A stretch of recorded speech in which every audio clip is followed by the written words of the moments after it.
जो कि आपके एग्ज़ाम के लिए बहुत ही हेल्पफुल होगा। प्रिपरेशन कैसे करना है सबको पता है, प्रिपरेशन कैसे करना है सबको पता है। क्या करना है प्रिपरेशन के लिए? सबसे बढ़िया आप जो नोट्स बना रहे हो यहाँ से बनाते रहो, ठीक है, बनाओगे ही, अगर नहीं बनाओगे तो वो आपके लिए हेल्पफुल नहीं होंगी, समझ रहे हो, क्योंकि वीडियो आप 2 दिन में 3 दिन में लास्ट के 2 दिन में कभी कंप्लीट नहीं कर पाओगे, और जब नहीं कंप्लीट कर पाओगे तो याद रखना कि ये वीडियोस उतने काम नहीं आएंगे जितने कि आपका नोट्स आएगा। और मैंने सबसे पहला पॉइंट क्या कहा था कि नोट्स बनाओगे तो नोट्स के साथ साथ क्या बनाना है? Short notes. क्या बनाना है?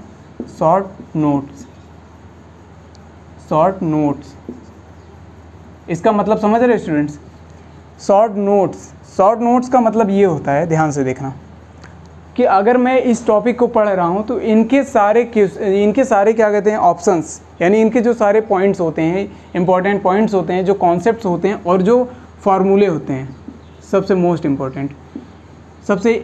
मोस्ट इम्पॉर्टेंट ये वाला पॉइंट है कि फार्मूला जो होता है उसको हमको सबसे पहले टॉपिक का नाम लिखना है, उसके बाद उसके सारे फार्मूले लिखने हैं, फिर उसके बाद उस पे बेस्ड जो टाइप ऑफ क्वेश्चंस होते हैं, टाइप ऑफ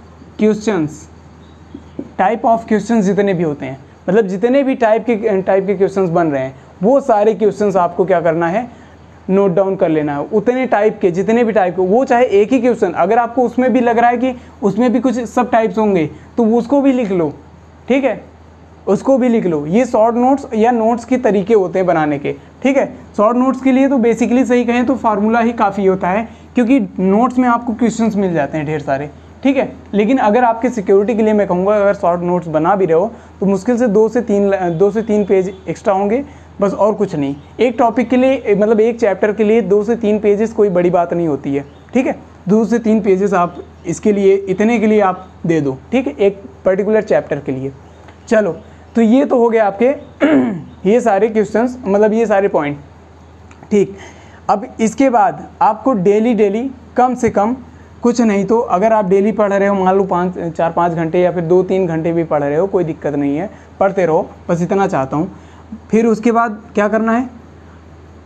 कम से कम 1 वीक में, ठीक, 1 वीक में या फिर 2 वीक में, या तो एक सप्ताह में या तो 2 सप्ताह में एक बार रिवीजन मस्ट है,